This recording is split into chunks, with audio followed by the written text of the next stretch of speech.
اور اسے روحانی اولاد بھی کہا جاتا ہے۔ دوسرے مقام پر اللہ رب العالمین نے اسی کی تشریح کرتے ہوئے فرمایا ہے کہ کُلًّا وعد اللہ الحسنیٰ، کہ نبی کے جتنے صحابہ ہیں وہ سارے کے سارے جنتی ہیں، کوئی ایک صحابی بھی فرمایا کہ جہنمی نہیں ہے، چاہے وہ اس نے پہلے کلمہ پڑھا ہے یا بعد والوں میں وہ شامل ہے، یہاں تک کہ حضرت امیر معاویہ، حضرت ابو سفیان اور دیگر صحابہ جو ہیں، فرمایا کہ جس نے ایک لمحہ بھی آقا دو عالم صلی اللہ علیہ وآلہ وسلم کی زیارت کی ہے حالت ایمان میں، یہ امام بخاری نے تعریف لکھی ہے صحابی کی کہ جس نے ایک لمحے کے لیے بھی سرکار کا دیدار کیا ہے، سرکار کی مجلس میں حالت ایمان میں بیٹھا ہے،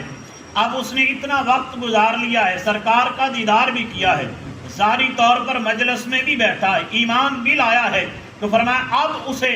درجہ صحابی سے کوئی نکال نہیں سکتا، اب قرآن اسے یہ درجہ دے رہا ہے کُلًّا وعد اللہ الحسنیٰ، کہ وہ سارے کے سارے جنتی ہیں۔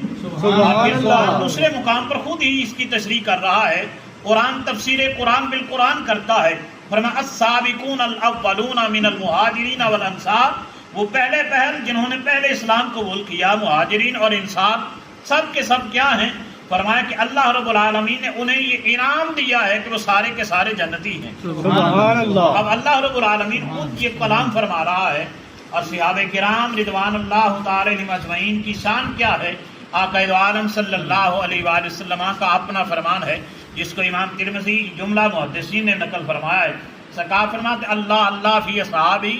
میرے صحابہ کے بارے میں لوگوں ڈرنا، میرے صحابہ کے بارے میں کسی قسم کی بات نہ کرنا، انہیں تان و تشریح نہ کرنا،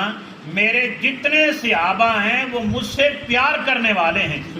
جب سرکار یہ فرما رہے ہیں اور سرکار درجہ صحابیت کا جب لقب عطا فرما رہے ہیں اور درجہ صحابی کے منصب پر اپنے ماننے والوں کو فائز کر رہے ہیں، تو کوئی دنیا کا 14 صدیاں بعد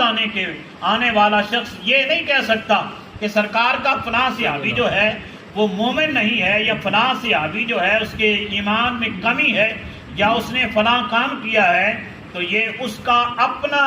غلط فہمی ہے، اس کا غلط نظریہ ہے کہ جو اسے اس مقام پر لے آیا ہے۔ بلکہ سرکار نے فرما دیا کہ میرے جتنے صحابہ ہیں، خود سرکار کی اپنا فرمان بھی ہے۔ قرآن تو یہ کہہ رہا ہے نا کُلًّا وعد اللہ الحسنیٰ، کہ نبی کے جتنے صحابہ ہیں وہ سارے کے سارے جنتی ہیں۔ اب سرکار دو جہاں صلی اللہ علیہ وآلہ وسلم نے حسن و حسین کے لیے تو یہ فرمایا کہ الحسن والحسین منی، اب سرکار نے یہی لقب، یہی الفاظ حضرت سیدنا فاروق اعظم رضی اللہ تعالیٰ عنہ آپ کے لیے بھی استعمال فرمائے ہیں، اور سرکار نے یہاں تک فرمایا کہ ابغضا من ابغضنی، جس نے میرے فاروق سے بغض رکھا اس نے مجھ سے ہی بغض رکھا، اور جو میرے فاروق سے محبت کرتا ہے وہ مجھ سے ہی محبت کرتا ہے۔ یہ حدیث اب کہاں ہے؟ امام ترمذی علیہ رحمہ نے حضرت سیدنا فاروق اعظم رضی اللہ تعالیٰ عنہ کے باب المنائب کے مناقب کے اندر یہ حدیث مبارکہ نقل فرمائی، اور یہ مستدرک الحاکم کے اندر امام حاکم نے بھی اس حدیث مبارکہ کو لکھا ہے، جملہ محدثین نے اس حدیث مبارکہ کو لکھا ہے۔ اور حضرت سیدنا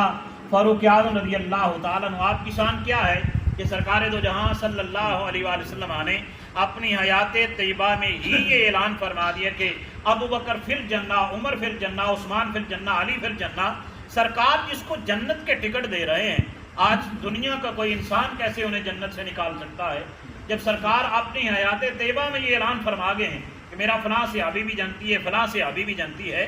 اور ان صحابہ کو جن کو سرکار نے اپنی زندگی میں بشارت دی ہے انہیں کہتے ہیں عشرہ مبشرہ صحابہ۔ اور عشرہ مبشرہ کہنے کی وجہ بھی یہی ہے